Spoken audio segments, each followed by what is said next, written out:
Assalamualaikum warahmatullahi wabarakatuh. Halo semuanya, perkenalkan nama saya Juwita Ariliaptri dengan NIM 1923143 dari kelas 19 4B05 dari jurusan Sistem Informasi dari kampus UPSI Kaliabang.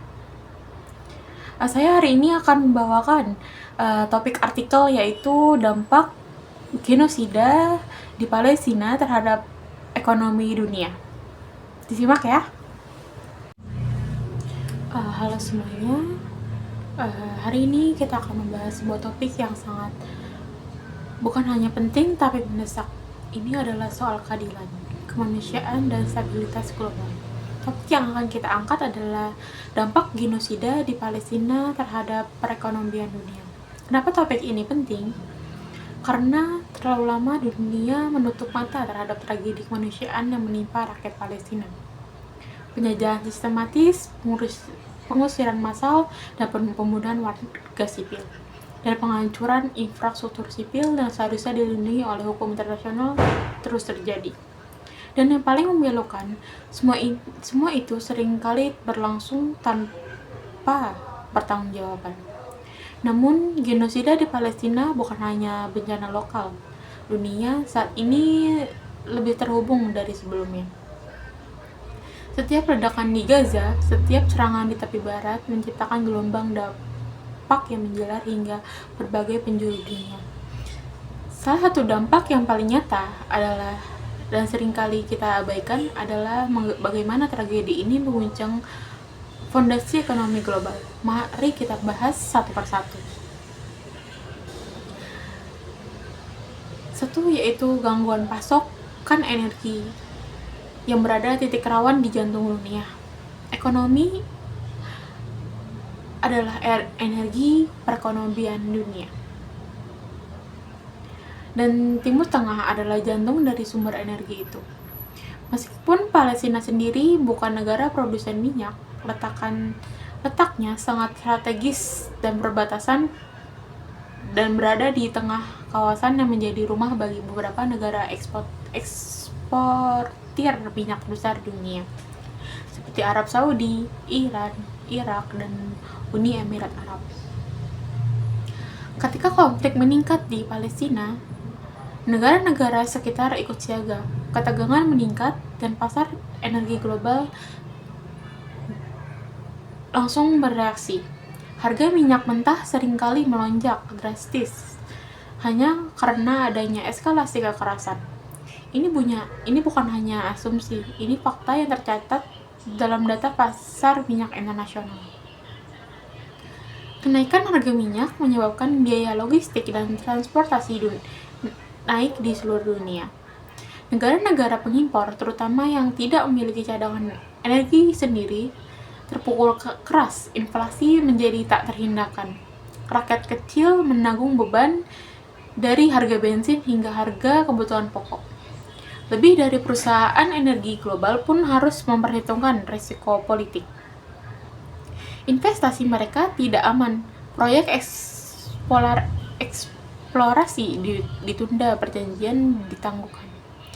Ekosistem industri menjadi global itu rapuh hanya karena satu sebab. Dunia membiarkan genosida terjadi begitu saja tanpa solusi nyata. Kedua, yaitu dampaknya adalah ketidakstabilan pasar global. Ekonomi tak butuh perang. Pasar keuangan bersifat sangat sensitif terhadap krisis, apalagi bersifat kemanusiaan. Saat publik dunia menyaksikan pemboman rumah sakit di Gaza ketika bayi-bayi merenggang nyawa dalam inkubator karena listrik diputus. Bukan hanya hati yang hancur, tapi juga kepercayaan investor.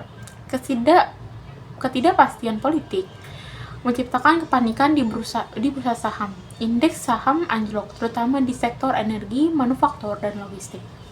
Investor global mulai menarik dana mereka dari pasar negara berkembang yang dianggap berisiko. Nilai tukar mata uang melemah, utang luar negeri membengkak, dan pendanaan proyek infrastruktur tersendat.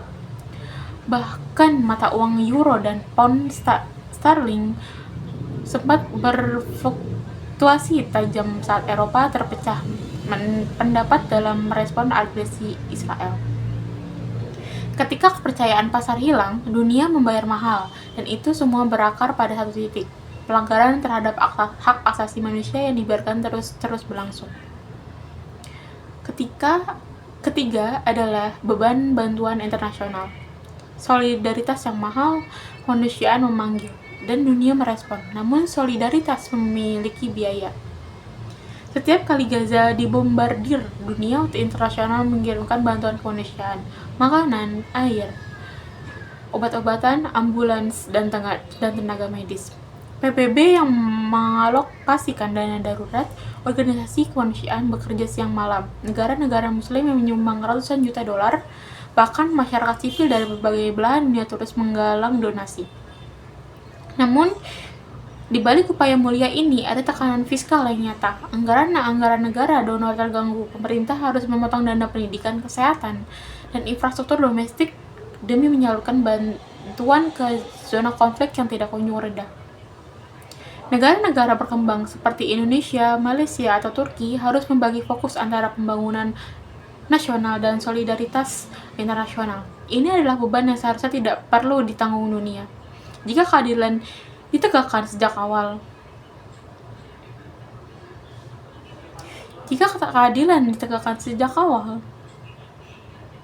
Seharusnya ini tidak perlu terjadi.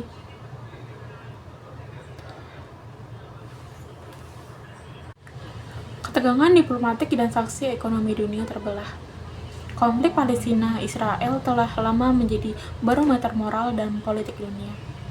Dukungan terhadap Palestina kini tidak hanya datang dari dunia muslim, tetapi juga dari banyak negara di Global South, Amerika Latin, Afrika, dan Asia. Di sisi lain, beberapa negara barat telah mendukung Israel dengan dalih keamanan, meskipun bukti-bukti pelanggaran HAM begitu jelas.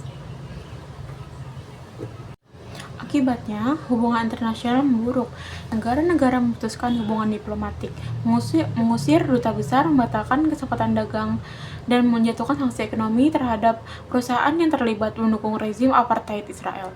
Boikot terhadap produk Israel menjadi gerakan global. Perusahaan-perusahaan multinasional yang memiliki afiliasi dengan penjajahan ikut terkena dampaknya, dari turunnya penjualan hingga pemutusan kerja sama bisnis.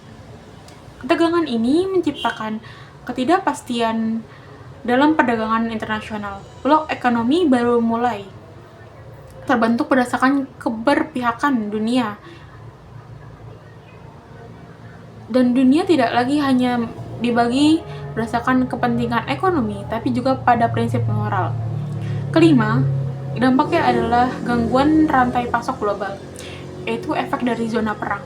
Salah satu aspek krusial yang kerap diabaikan adalah dampak konflik terhadap logistik dan distribusi global. Terusan Suez dan Laut Merah adalah dua jalur utama perdagangan dunia. Lebih dari 12% perdagangan global melewati sini, termasuk minyak, gas, makanan, dan produk elektronik. Wilayah ini tidak jauh dari jalur perang. Ketika kelompok bersenjata di sekitar wilayah tersebut merespon agresi Israel, misalnya serangan terhadap kapal dagang di Laut Merah, maka perusahaan pelayaran harus mengubah rute, waktu pengiriman bertambah, biaya logistik meningkat, dan risiko terhadap awak kapal makin besar. Akibatnya, barang-barang terlambat tiba di pabrik, biaya produksi naik, harga konsumen melonjak. Bahkan negara-negara yang secara geografis dari Palestina, yaitu jauh dari Palestina, tetap merasakan dampaknya. Dunia benar-benar saling terhubung, dan genosida dari Palestina menggoyak jaringan koneksi itu. Keenam, dampak terhadap dunia muslim dan komunitas minoritas. Tak bisa dipungkiri, banyak negara berpenduduk mayoritas muslim merasakan dampak psikologis dan sosial dari tragedi di Palestina. Protes besar-besaran di Indonesia, Malaysia, Pakistan, dan Turki berdampak pada kebijakan dalam negeri. Tekanan dari rakyat menyebabkan pemerintah harus mengambil sikap politik yang berisiko secara ekonomi. Di negara-negara barat, komunitas muslim menghadapi diskriminasi karena keberpihakan mereka kepada Palestina. Kondisi ini menciptakan tensi sosial, polarisasi, dan bahkan menurunkan produktivitas masyarakat karena beban emosional yang berat. Ini bukan efek langsung ekonomi, tapi efek jangka panjang yang serius terhadap kualitas hidup dan kestabilan sosial. Ketujuh, kehancuran infrastruktur dan hilangnya aset investasi global. Banyak perusahaan dan lembaga internasional yang pernah berinvestasi dalam proyek-proyek kemanusiaan dan pembangunan di Palestina, dari sekolah, rumah sakit, hingga pembangkit listrik. Namun, setiap kali agresi militer menghancurkan infrastruktur tersebut, maka ratusan juta dolar hancur begitu saja. Ini adalah kerugian ekonomi global yang sangat besar.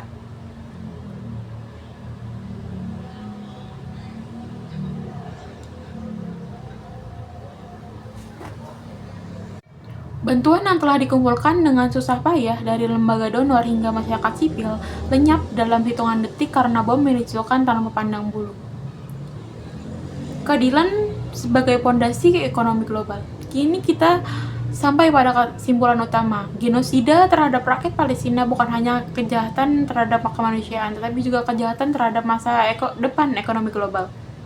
Ketika dunia membiarkan satu bangsa ditindas, maka stabilitas runtuh, harga minyak tak terkendali, pasar keuangan terguncang, anggaran bantuan membengkak, dan jalur perdagangan terganggu. Semua ini berakar dari ketidakadilan. Jadi, mendukung Palestina bukan hanya soal keberpihakan moral. Ini adalah langkah strategis untuk membangun dunia yang damai, stabil, dan adil. Ekonomi dunia tidak bisa berjalan di atas reruntuhan rumah warga Gaza. Kemajuan tidak bisa dibangun di atas darah-darah anak Palestina. Seruan untuk keadilan dan aksi nyata. Ini bentuk dari solidaritas kita. Terima kasih yang telah menyimak video ini hingga akhir. Jika materi ini membuka mata dan hati kalian, maka jangan berhenti sampai sini. Sebarkan informasi ini, edukasi orang-orang di sekitar kita, gunakan suara dan pengaruhmu sekecil apapun itu untuk berdiri di sisi kebenaran. Boikot produk yang terlibat dalam penjajahan, dukung gerakan kemanusiaan, tuntut pemerintah kita untuk bersikap tegas. Karena hanya keadilan kita bisa menciptakan perdamaian yang nyata, dan hanya ketika Palestina merdeka, dunia benar-benar bisa bebas.